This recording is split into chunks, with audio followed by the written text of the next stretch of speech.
Со автомобилите од кинеските производители досега беше многу едноставно. Едноставно во смисла на расудувањето дали е добар избор да се купи автомобил од кинески производител. Без оглед дали марката е позната или не. Кинеските автомобили едноставно секогаш беа поевтини, поголеми, посилни, со повеќе опрема, па и со некоја стилска задршка. Ретко досега се случуваше тие кинески модели кои што доаѓаа на нашиот пазар да имат некаков посебен стилски правец. И така беше едноставно за човек да се реши со околу кинеските автомобили. Кај Geely, Coolray се менуваат нештата.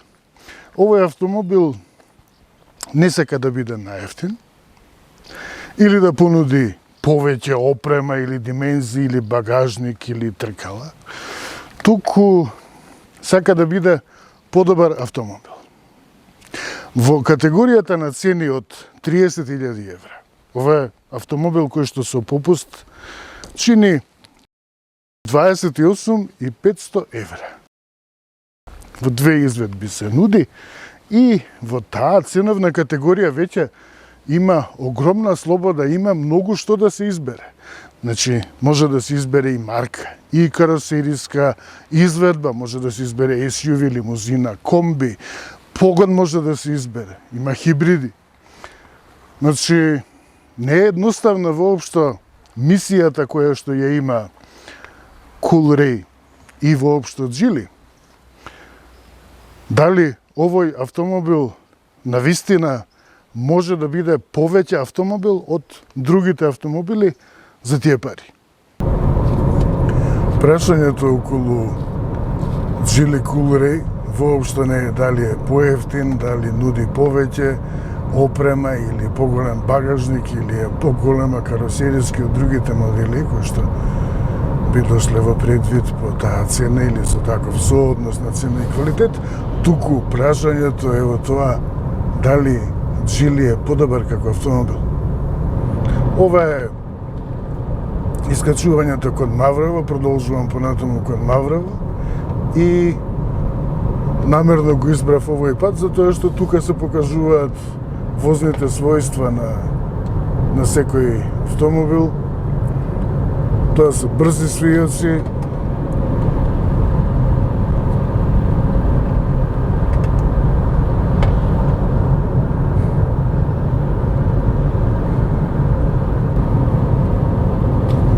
моторот е 1.5 литерски со турбо надполнење и директно впрскување на горивото со 174 конски сили.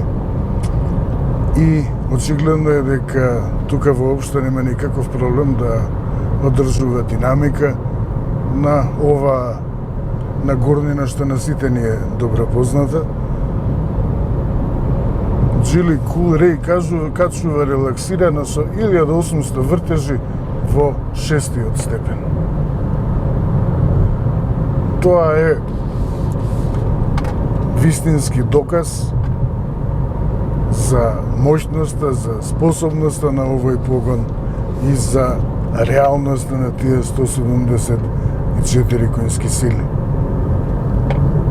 Вртежниот момент што го произведува главно турбината, значи тоа што се нарекува буквално пумпање на вртежниот момент, обезбедува едно можно релаксирано и во исто време безбедно возење, затоа што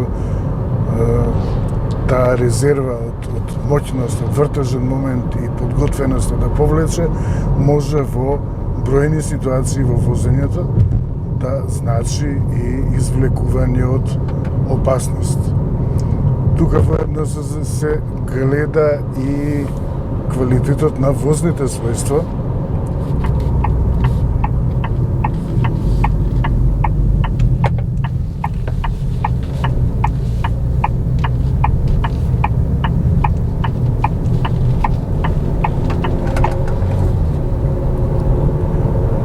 На овој дел кон Маврово, кон скијачките терени, уште подобро се покажува квалитетот на возните својства на Geely, на вистина изненадува во секој поглед.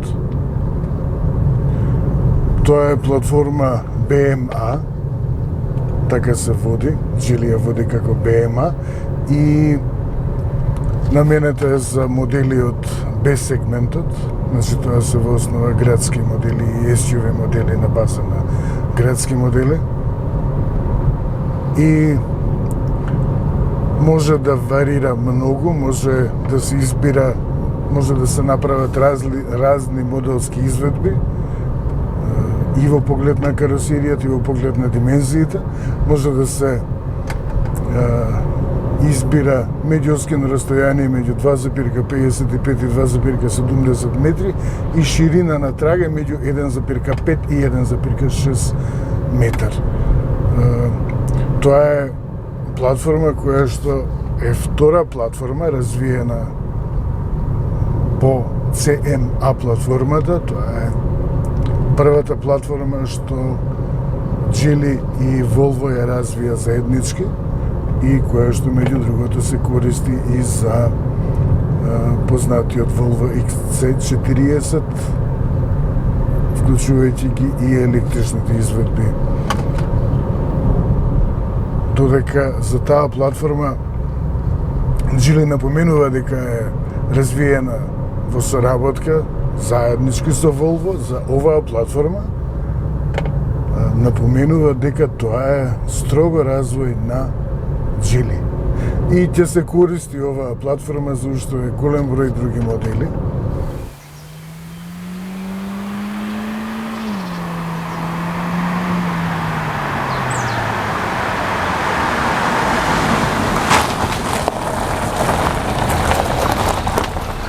Тоа што како порака го испрати овој автомобил паркиран тука пред хотелскиот комплекс во скијачкиот центар Маврово е, се гледаме за 10 години. Слична ситуација беше во втората половина од 1990-тите години, кога Kia беше нова марка на македонскиот пазар. Тогаш дојдоа како модели, дојдоа Шума и Сефија, како модели кои што беа помоќни, има многу повеќе опрема, беа лимузини, беа компакти. Значи, беа повеќе во секој поглед од стандардот, од тоа што беше основа на понудата. И луѓе имаат доверба во автомобилот, се купуваше, се продаваше, иако не беше најефтин. Меѓутоа, ете каде е денес Kia. Затоа велам, се гледаме по 10 години. Како ќе изгледа Geely по 10 години? Дали Geely треба да стравува од мечки?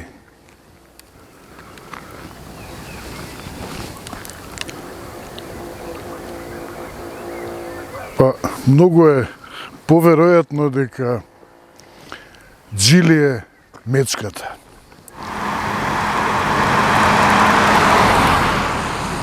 Тука напаѓа, условно напаѓа Geely. Односно, нуди во најчувствителниот сегмент. Тоа се во едној најпродаваните два сегменти на европскиот пазар.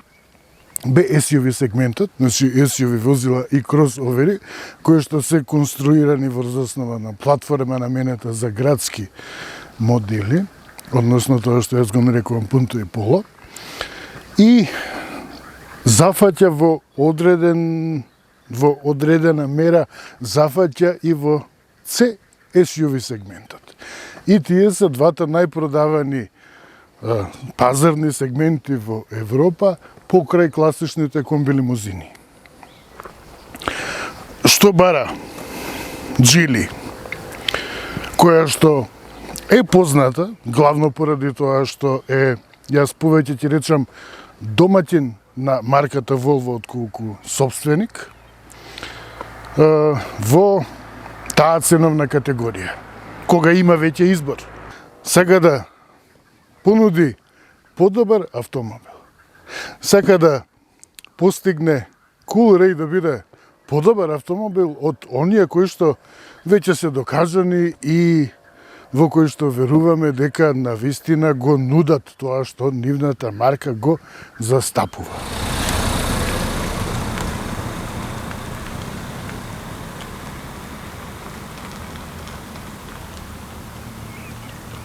И затоа не мора да изненадуваат возните својства, прецизноста во управувањето, моќноста, ниската потрошувачка, квалитетот на изработката, сите тие подрачја одушевуваат.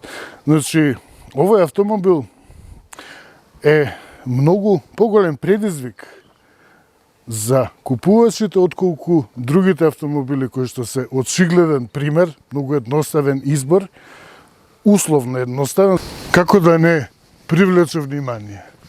Навистина изгледа убаво, изгледа хармонично, изгледа динамично, отмено. Сите можни одлики кои што укажуваат на добар дизајн се тука. Има оштри некои линии овде кои што внесуваат моќ. Боите се различни. Целата понуда, целата палета од бои се разликува, па така и оваа која што е меѓу највпечатливите, односно веројатно сите се највпечатливи. Во салон, кога ја преземав, имаше црвена која што не, дури и таа се разликува од црвената која што ја знаеме или ја гледаме на автомобилите. Ја има и виолетовата која што првично беше во салон и која што веќе замина затоа што се продадени, па веројатно повеќе од една дузина примероци. И изгледа убаво. Може би било многу по-тешко, поголем предизвик за Geely Coolray да најде купувачи, доколку не изгледаше вака. Меѓутоа, тоа е пресудното. Покрај овој изглед луѓе веруваат дека автомобилот навистина е способен. Не е тоа копија на Volvo или на Link или Zikr или други марки кои што ги има концернот Geely во палетата, во своето портфолио, туку едноставно е Geely. И целата драма околу изгледот на Geely Coolray завршува таму каде што треба да заврши, во опашот.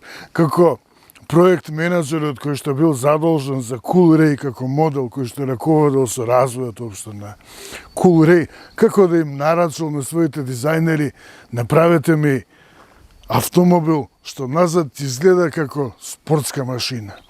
Да, точно е дека навистина има назад елементи кои што се повлекуваат на кај Porsche Cayenne.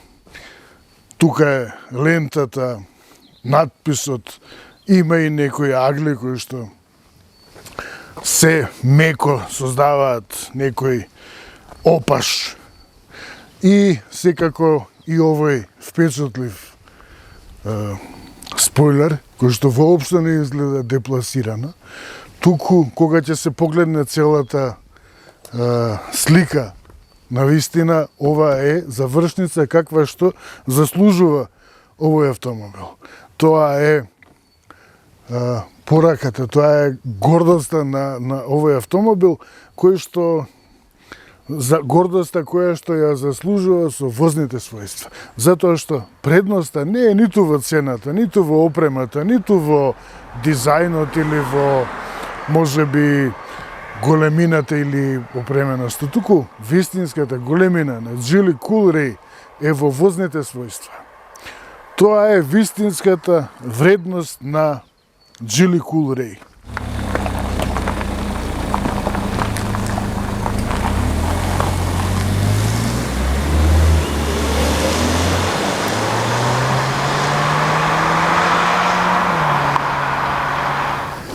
Откако ќе ја искусите Geely Coolray во возење, ќе почнат да ви се допаѓаат сите овие детали. И спойлерот, и светлата, и овие издувни цевки, огромни, хромирани, па уште и во пар. Ќе почне човек да ги разбира зошто тие се тука, поради чувството во возење.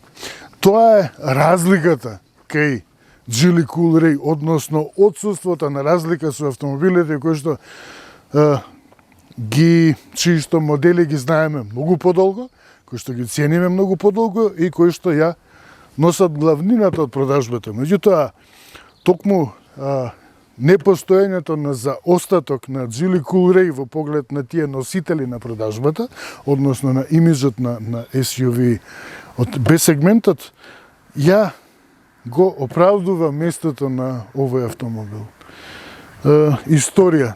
Ова е историја.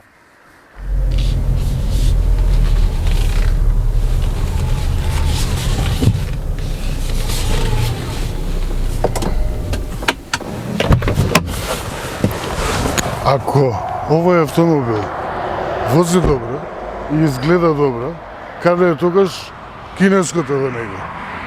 Може би во седиштето? Искрено не. Ако досега не научивме дека овој автомобил не е направен за да биде ефтин, тогаш ќе биде изненадувани и тоа што седиштата се мощни, комфортни, ергономски, дури со правилна динамична и солидна поддршка, значи во свијоци, за да може да се ужива во спортските возни својства на овој Джили Coolray, па дури и не предизвикува потење, материјалот е сосем соодветен, поредно кај кинеските, односно останатите, кај марките кои што не се од ранг како Джили. Очигледно е дека треба веќе да правиме разлика меѓу кинески автомобил и кинески автомобил, меѓу тоа што до сега ни се нудеше како автомобил од кинеска марка и ова што Джили го нуди. Кај нив се случуваше по подолго седење да се јавува непријатно потење на грбот, поради тоа што материјалот е несоодветен и неквалитетен, ефтин материјал. Тоа е квалитетен материјал и на допир и во секаков поглед, значи седиштата заслужуваат пофалба како прв контакт и можеби како прво разочарување кај купувачите, потенцијални купувачи кои што седнале можеби некогаш порано во кинески автомобил и виделе дека седиштата всушност не се тоа што тие очекувале да го добијат. Не треба да изненадува затоа што денес седиштата се, односно, така е веќе со децении наназад, производителите соработуваат со добавувачи, едноставно се нарачува седиште со одредена спецификација, менаџери на Джили ќе нарачаат, сакаме такви седишта, толку ќе платиме ние за тие седишта, нека бидат поквалитетни и ете ги седиштата. Тоа се тие седишта. Навистина, еве трет ден возам, поминав навистина голема километража, некаде околу условно голема, значи тоа се 600 километри, сосема доволни за да се стекнат впечатоци и никаква забелешка од седиштата. Дури и може да им се даде една одлична оцена токму за седиштата. Тоа што го зборувам за правилна форма, плешките добиваат многу правилна поддршка, потпора, кога ќе се намести секако правилно седиштето, добиваат правилна потпора за да може да се ужива во добро седење, должината на седечката површина е добра, ширината е добра, овој е дебелината, димензионирањето, крутоста на овие образи, сето тоа е правилно издимензионирано. Електричното местење на седиштата е стандард, ова се највисоките нивоа на опрема, тоа се единствените во кои што се нуди. Местење на потпирачот на аголот, местење на висината, забелешка може да имаме единствено за тоа што не може да се мести посебно предниот дел, посебно задниот дел. Значи тоа би можело да биде една опција плюс за луѓе кои што едноставно уште бараат уште мала финеса во местењето. Првиот впечаток што се добива по седнувањето во кокпитот е изработката. Применувани се неколку различни финиши, значи изгледи на површините.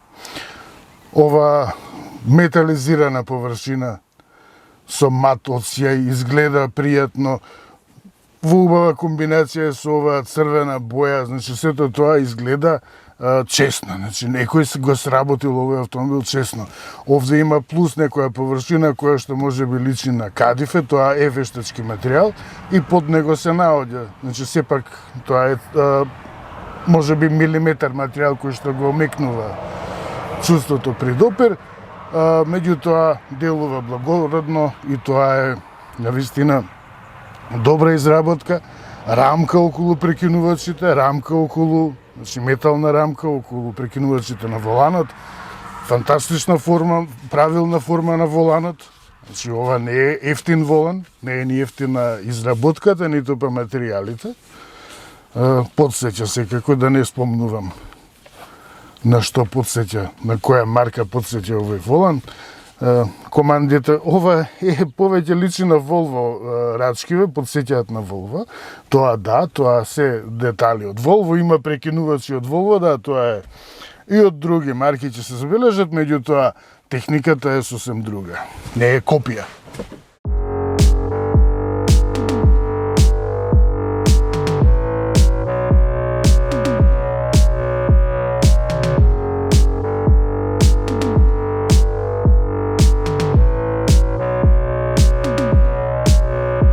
Тоа уште еден доказ дека овој автомобил не е направен да биде ефтин. Тоа е многу детална и посветена завршна изработка.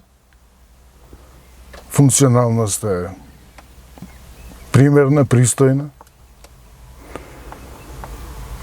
Секако и 7-степен менувач со двојна спојка, електрична паркирна сопирачка која што е стандард секогаш.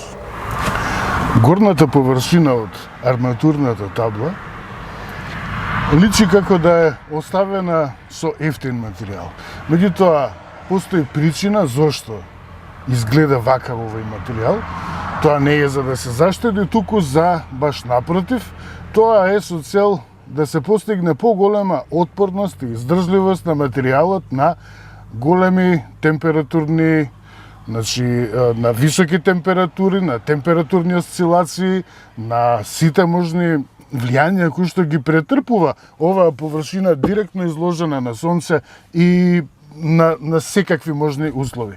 Затоа е избран овој материјал, не за да се заштеди, туку напротив за да се постигне поголема издржливост. Колку пати се јавува кај старите генерации на автомобили кои што ги има кај нас по да не спомнувам каде, може да се види пукната табла која што била личела како да е изработена фантастично убаво со мек материјал, а подоцна пукнал материјалот. Тука треба да се избегне тоа. И најдоброто е што не се создава ниту одсјај, од непријатен одсјај. Изработката на вратата исто така остава солиден впечаток. Оваа површина е обложено со мек материјал, има една сјајна површина, убаво изработена, сатенски некој финиш на металниот, на метализираниот, односно дел. Постепено, значи, се менуваат материјали, не е тоа еднолично. Колку е внимавано при завршната изработка, оваа површина каде што се подпират лактите е меко обложена и тоа секако дека придонесува за пријатното чувство во целото тоа возење, за едно пријатно возачко искуство. Овие прекинувачи, ова поле со прекинувачи подсеќа на Volvo. Значи тоа се едноставно траги од групацијата кој што ги има и кај сите концерни, и кај Volkswagen, и кај Stellantis. Назад се седи добро, пристапот е правилен. Овој дел може би е малку некој сантиметар поиздаден за да биде толку лесно влегувањето, меѓутоа сето тоа што досега го имам посочено како квалитет кој што треба да се бара кај седиштето е задоволено. Значи висината на подпирачот за грб е добра, седиштето е доволно високо, седичката површина е долга колку што може да се добие во автомобил од оваа класа, сепак е ова B сегмент. Добро е што има многу простор за стопалата под седиштата и тоа помага да се седи релаксирано. Просторност има, ова е моделска изведба со стаклен, со сончев покрив, така да е малку смалена висината, меѓутоа остануваат неколку сантиметри слободен простор и не може да се рече дека станува збор за ограничување некоја. Дури има и вградено светилки тука, значи тоа е можне во ред, место да се вградени во средина, вградени се тука, каде што директно светат во делот каде што во рацете би држале нешто. Значи, зашто би било поставено светлото тука, за да ви свети во рамо.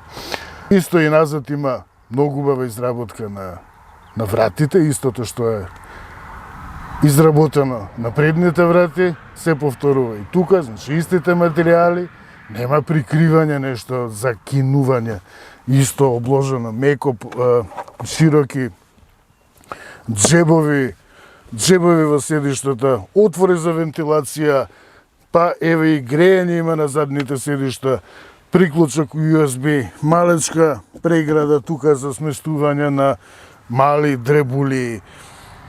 Сето тоа, па дури има и подпирач за раце. Значи, ова е веќе комоција, деталност каква што човек може да очекува веќе во средна класа. Кај многу модели од компактната класа, не кај Б класа, кај компактната класа, ја нема таа деталност, посветеност каква што ја има тука. Сигурно багажникот е мал. Електрично отворање, 330 литри. Не е премногу убедлив овој простор со финишот, нема ова е обична пластика, ова е исто. Значи, тоа што ќе се оштети ќе остане, кој не внимава, ако мисли до толку да го користи автомобилот како товарно возило, оваа полица, оваа облога е едноставна, прашање е колку тежок куфер може да издржува, значи тоа е една забелешка. Долу има помошно резервно тркало, има простор за сместување на приборот. Сето тоа е изработено мощно примерно, мощно пристојно, дури има и облоги тука за да не тропа оваа полица, покривка би ја нарекол. Се гледа дека е дури и убаво изработено, тоа не е лакирано бојана каросерија, но каде тоа уште денес може да се случи. Тука е алатот. Значи, во поглед на просторноста е сосем во ред, куки нема за присврстување, нема држачи за чанти што би сакале жени да закачат кога ќе купат нови кондури. Има светло, едно, не мора да значи дека е проблем, меѓутоа не е премногу. Значи, сосем пристојна просечна изработка на буџет марка европска.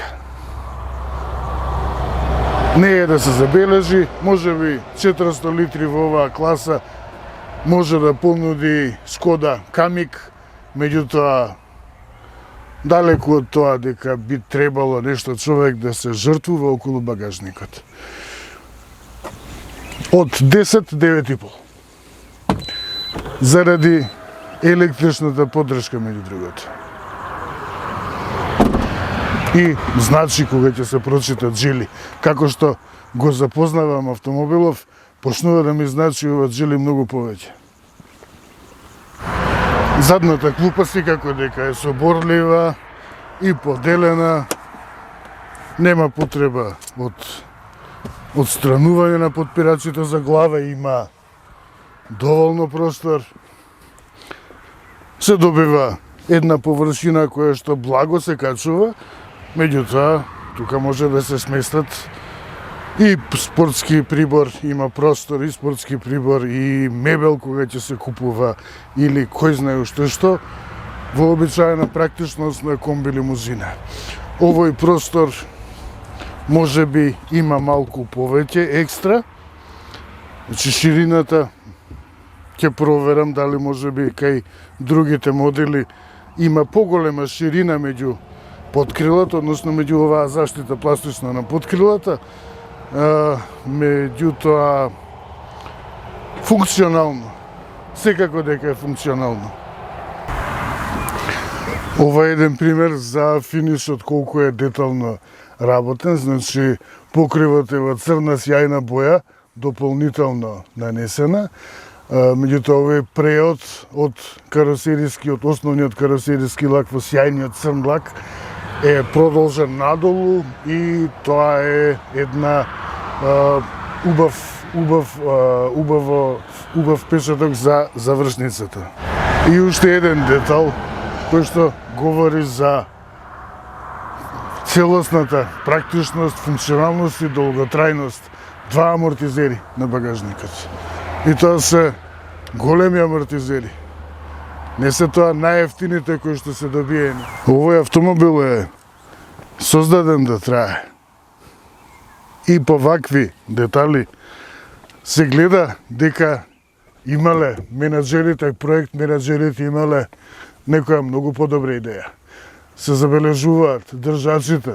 Значи, каде и да се погледне, навистина има траги од внимание. Ова кабелот е сокриен совршено. Преодот од кабелот кон каросеријата, манжетна.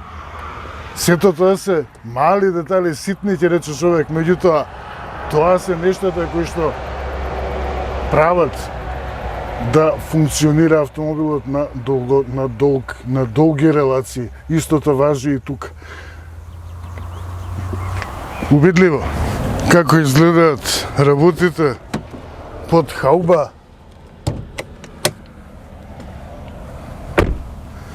За моќноста и култивираноста нема никакви забелешки.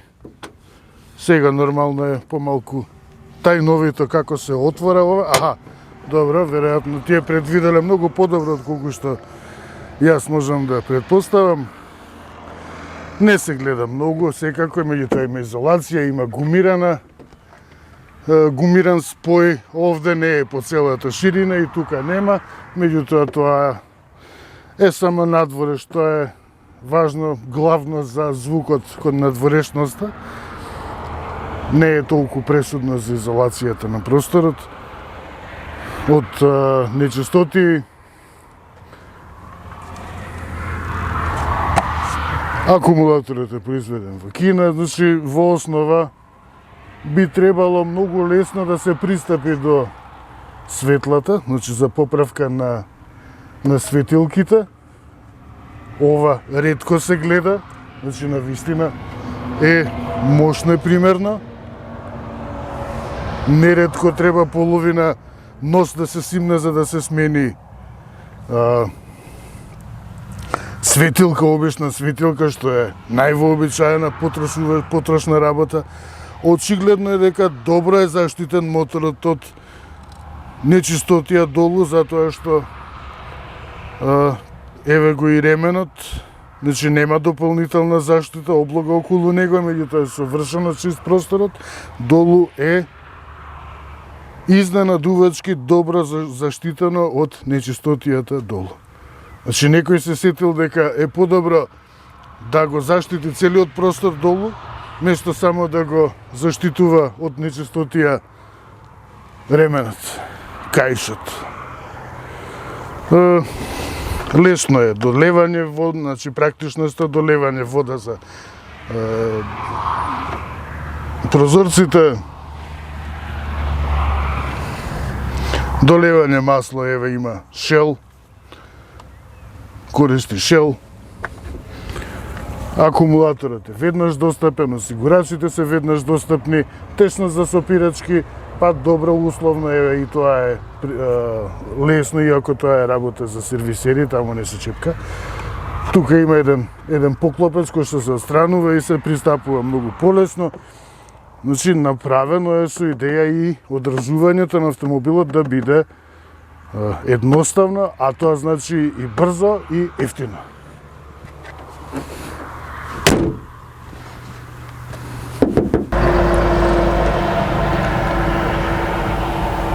Инструментите се дигитални и споени се во една целина заедно со средишниот дисплеј. се разликува. Начинот на кој што се прикажуваат информациите се разликува. Во дел е прегледно, во дел има неколку чудни нешта, односно овие икони, символи, изгледаат како да се преземени од некој компјутерски фонд. Сепак има малку траги од тој визуелен идентитет на марка. Че кога ќе седнете, например, во Мерцедес, знаете точно дека таму точно знаете како изгледаат символите. И тука го нема тој детал. Значи, изгледаат едноставно, често изгледаат премногу ситни, непрегледни и со чудни бои во дел. Тоа е забелешка, но не влијае врз основните квалитети на Geely како автомобил. Значи, многу би било полошо кога не би возел така како што вози. Може да се прикажуваат 4 различни информации, видови на информации. Ова е интересен податок. Значи, до тука имам поминато 36,8 км, имаше секакви можни возења и просекот е 6.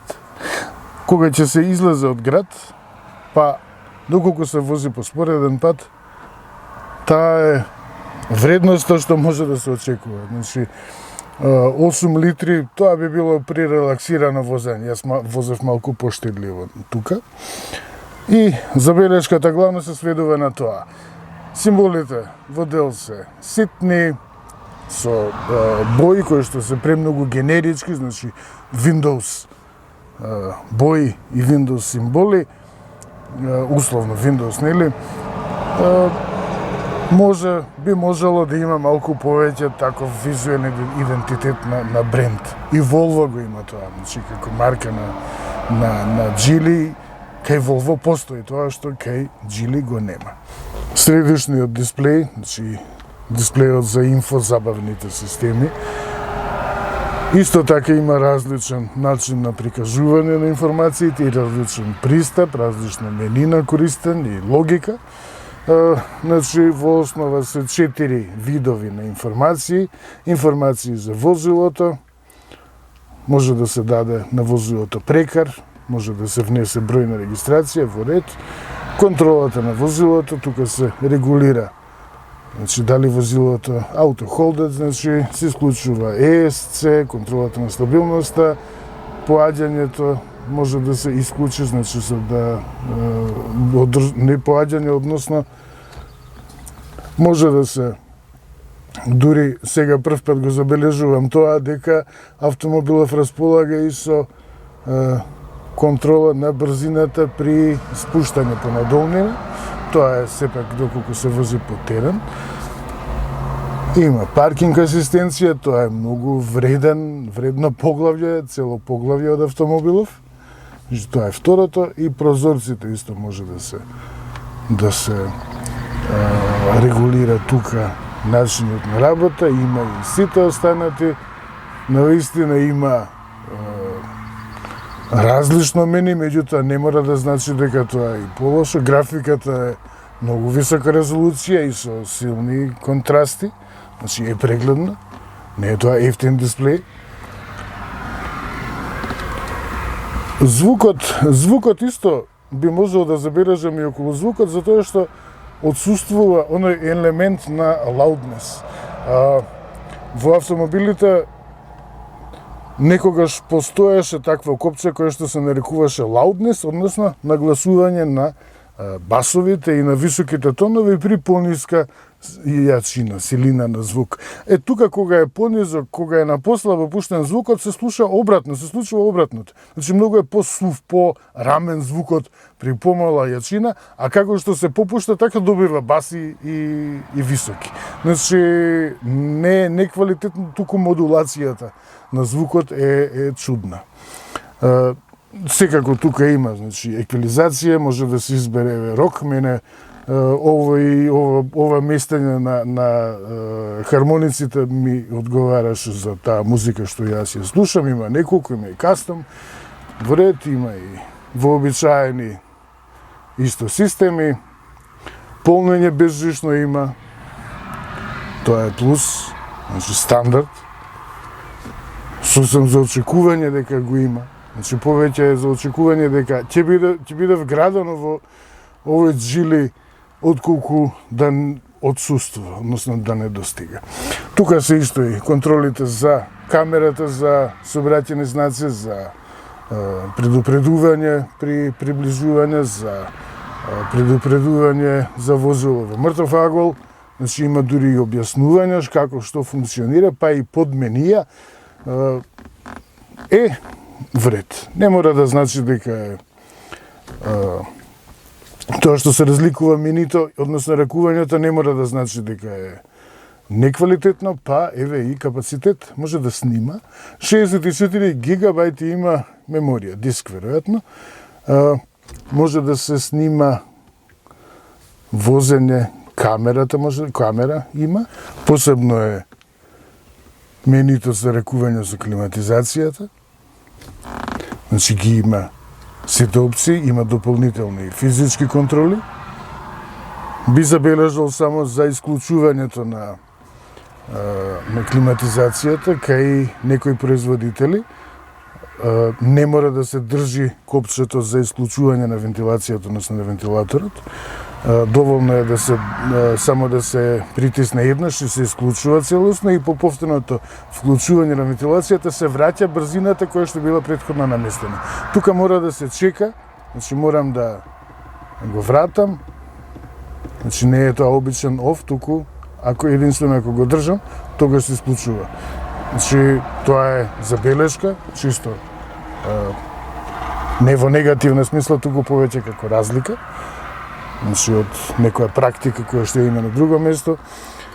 Исто би спомнал и за околу вентилацијата, значи не е проблем, климатизацијата е делотворна, меѓутоа овој отвор, чинам, јас имам таков впечаток дека е мал отворот и дека поради тоа се јавува малку по интензивно струјање на воздухот.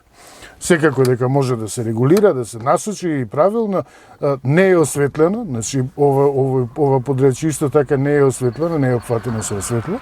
Меѓутоа, можеби во некој фейслифт би требало да се направат овие полења да бидат малку поголеми и со тоа брзината, односно интензитетот на струјањето на воздухот да биде помал. Тоа се некои забелешки што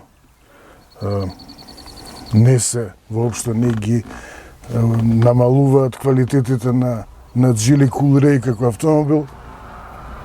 Тоа се апликациите, значи го има и ова, има снимање, може да се снима.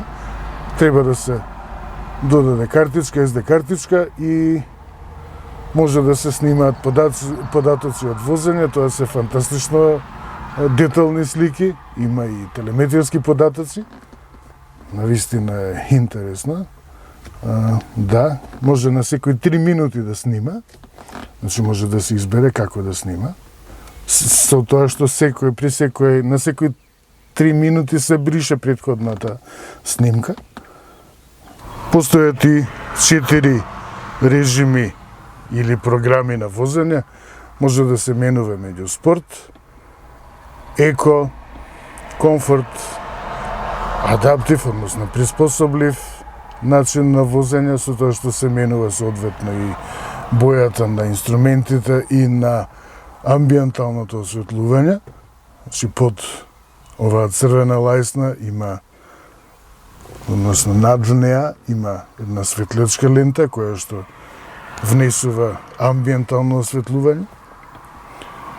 И исто и околу ракувањето на прекинувачот делува чудно, например, еве сега е во комфортна програма, ако притиснам назад, би требало да се очекува да префрли во, значи, ако влечам наназад, се префрлува во адаптив, нагоре. Значи, обратно е движењето на дисплејот, односно менувањето на програмите и насоката во која што го менувам, ги менувам програмите, се разликуваат. Тоа е чудно. Навистина е чудно зашто е така направено. И буни. Ќе се навикне човек, меѓутоа зашто? Постои практична преграда, значи заштитена е, ова е облога која што има заштита. Може би требало ова да биде малку по гумирано, повеќе гума да има во него, да би има помеко, за да не лизгаат толку лесно предметите. Меѓутоа, во поглед на штитењето е сосем вред. Ова е еден интересен држач, елемент кој што е обложен, опшиено исто така, мощно примерно, а има и долу има преграда.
уште еден во низата таленти на Geely Cool Ray е способноста за самостојно паркирање. Сега сосем празен просторот за паркирање, за уште по детално да се покаже, тоа е копчето на кое што се вклучува. Системот ми покажува каде имам слободни места, значи секаде имам слободни места сега, чисто заради демонстрација. И сега имам опција, значи овие две места ми се нудат, ова и ова. Можам да изберам на кое да паркирам. Еве ќе изберам на ова. Потоа вклучувам парк ин и старт паркинг. И сега веќе целосно самостојно се одвива паркирањето. Се прикажано со јасни линии, значи за возачот или возачката да има увид точно што се случува во моментот, значи нема простор за да се паничи човек дали техниката ќе профункционира добро и за тоа или не, и еве, и самостојно и запирањето. И тоа е се. А секако дека постои уште една корисна функција, а тоа е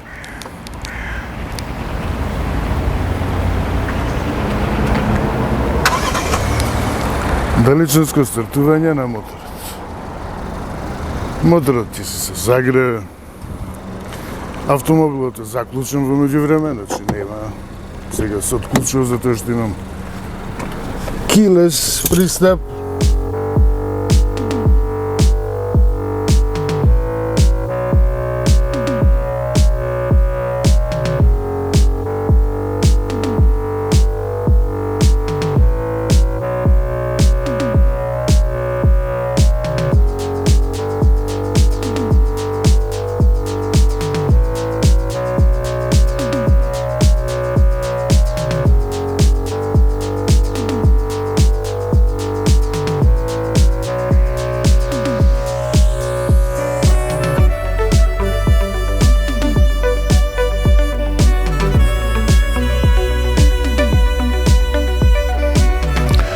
Постои погрешно убедување, заблуда, дека кинеските автомобили секогаш се копија на некој постоечки модел, на некоја марка, па дури и постои заблуда дека во нив се користи застарена технологија која што нашите европските производители одамна ја напуштиле.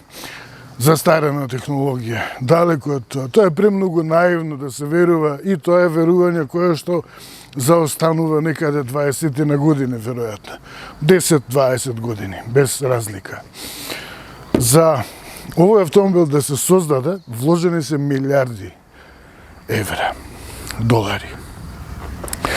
Далеко од тоа дека кинеските производители копираат или дека имаат потреба да копираат, тие создаваат индустрија, односно ја градат, ја унапредуваат индустријата која што веќе е подигната на врвно ниво.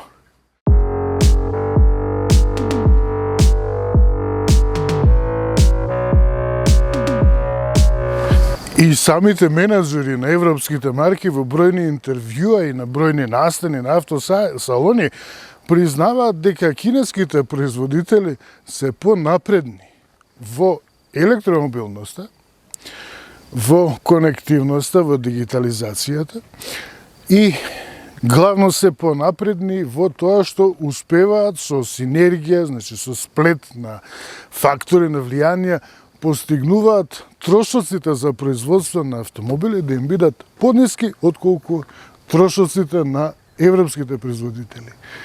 И во моментов Geely е предизвикувач на големите светски концерни кои што се одомаќени во Европа, односно важат како европски. Во сето тоа е многу поверно, поверодостојно да се поверува откако човек ќе го искуси овој автомобил. Навистина сите се изненадени, пријатно изненадени. Тешко дека некој може да искаже подсмев на ваков автомобил. И на крај, клучниот одговор на клучното прашање. Дали овој Geely Cool Ray вреди за 30.000 евра. Секако да.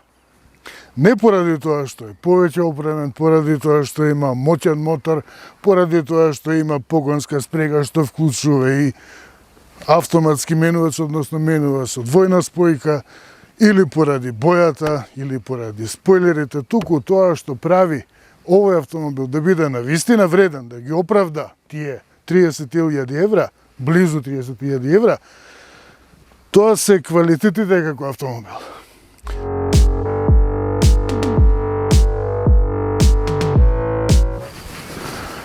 Овој автомобил со скапа боја на каросеријата. Оваа боја, овој лак не се добива кај секој обичен добавувач на бој. Ова е специјална боја по нарачка. Тоа е дополнителна приказна и вредност. Меѓутоа, вредноста на автомобилов е во автомобилските квалитети, во чувството во возење, во задоволството во возење, во комфорот, во безбедност, во едноставното ракување, опремата секако плюс. А вистината е дека оваа марка и овој модел, овој Geely и овој Coolray, а ќе има и други модели, веројатно и други марки, по него, се добри и за Volkswagen, и за Opel, и за Peugeot, и за Renault, и за Mercedes, и BMW, и Porsche, и Lamborghini, Audi. Ова е конкуренција, сериозна конкуренција. Производителите европски се најдоа, безмалку затечени од темпото со кое што кинеските производители, моćни кинески производители, тоа се маса пари, го достигнаа нивниот развој. Додека европските производители се занимаваа со дизел моторот и гледаат да забошотат. И се прикриваа и ЕУ норми за издувни гасови, се манипулираше, дизел скандалот излезе како само еден мал дел од тоа што се нарекува картелски скандал, значи цел картел беше создаден околу тоа не е до сега се уште излезено во таква мера како што беше со дизел скандалот, меѓутоа имаше случај кој што е уште поголем со картелско здружување, кога производителите беа договорени да вградуваат помали катализатори и да не се тужат едни со други за да бидат поевтини, меѓутоа да ги исполнат пак нормите на ЕУ. Тоа е вистинската катастрофа и затоа ние имаме денес загаден воздух од дизелите европски и слично. Додека тоа го правиа европските производители, овие работеа, кинезиве работеа и го направија ова. Ова е на рамниште со моделите кои што навистина денес ги нуди европската автомобилска индустрија, јапонската автомобилска индустрија, корејската автомобилска индустрија. Тоа е историја, наистина историја. Можеби следно европејците ќе направат некој поголем помак, сепак историски од тука излегувале сите револуции, иновации технолошки. Овој Geely Coolray е апдейт, последен апдейт на состојбите во автомобилската индустрија. Со овој автомобил дознавме навистина до каде е напредувана кинеската автомобилска индустрија, не само во продажбата на автомобили, масовноста, туку и во зрелоста, во технолошката способност, технолошката моќ нивна. Прашањето е колку Geely ќе напредува кај наследничката на Coolray, колкав голем напредок ќе направи, исчекор напред, каков ќе биде тој чекор и колку ќе биде тој чекор голем, овде сега веќе има инсекти, се има, овде е приквечерина. Прашање е колку Geely ќе направи одстапка, ќе напредува, и прашање е колку европејците ќе направат напредок. Колку, која од тие две индустрии, односно 4 индустрии, 3 се заедно, европската, јапонската и корејската заедно чекорат, посебно чекори кинеската. Прашање е кој од нив ќе направи најголем скок со следните генерации на модели. Може би идниот Coolray не мора да биде електричен, може би ќе направи напредок во подвозјето. Кој знае, можеби ќе има активно подвозје.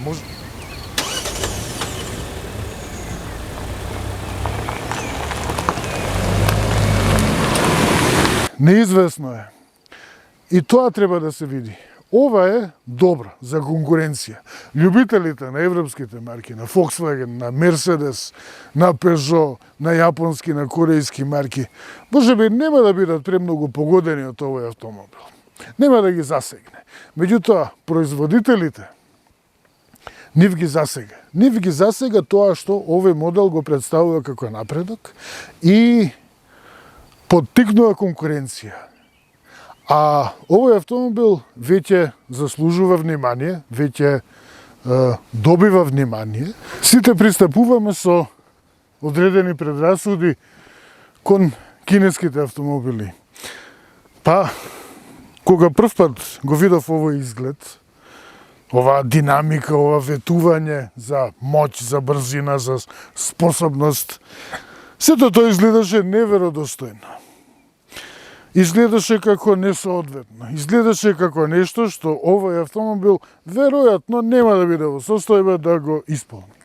Така изгледаше на почетокот, така изгледаше во салон прв пат кога ја видов. Сега, кога ја знам како се однесува во возење, ова навистина го отсликува карактерот, вистинскиот карактер и вистинските способности на автомобилов. Ова е динамичен автомобил, не само на право, не само да забрза, туку е динамичен автомобил и со возните својства, со возната динамика во свиот си. Стабилноста е примерна. Нема подли промени на оптоварувањето, односно не може да се случи опасот да подклекне или слично ако се направи грешка во свиок кога човек е на граница на стабилност и нагло запре. Значи ги нема тие лоши реакции кои што може да се појават кај лошо конструирани и проектирани автомобили. Ова е автомобил што дел од цената се плаќа и за конструкцијата, за инженерингот, за деловите што се вградени во него. И со нетрпение чекам да видам поголем модел, уште поскапо од овој. Како тоа ќе го совладаат кинезите. Тоа ќе биде уште поголемо изненадување.